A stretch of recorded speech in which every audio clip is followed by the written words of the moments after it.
நம் ஆண்டவர் இயேசு கிறிஸ்துவின் நாமத்தினால் மகிழ்ச்சியும் சமாதானமும் நம் அனைவரோடும் இருப்பதாக.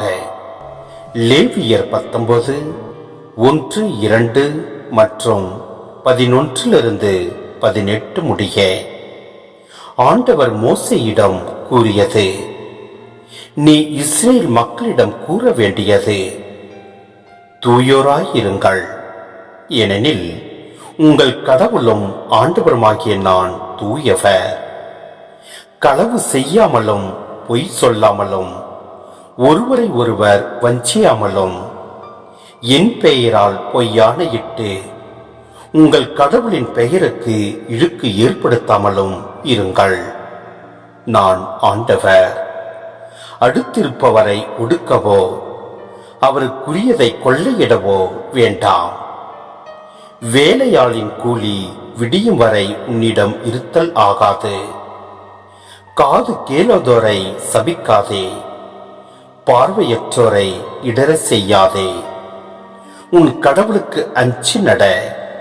நான் ஆண்டவர். தீர்ப்பிடுகையில் அநீதி இழைக்காதே.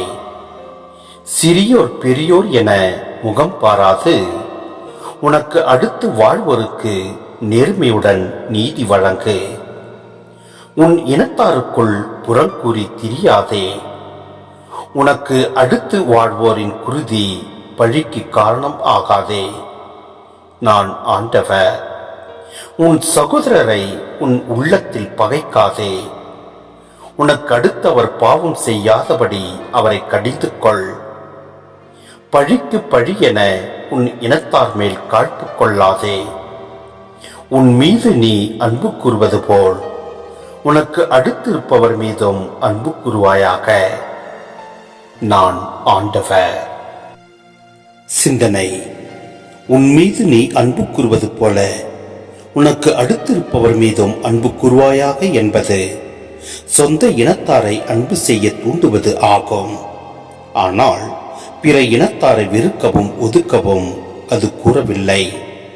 எனினும் இத்தகைய விளக்கம் புகுந்துவிட்டது. அன்புக்கு எல்லை இல்லை என ஆண்டவர் இயேசு நமக்கு தெளிவாக கற்பித்தார். லூக்கா 10:25 மற்றும் மத்தேயு 5:43 நாம் பார்க்கின்றோம்.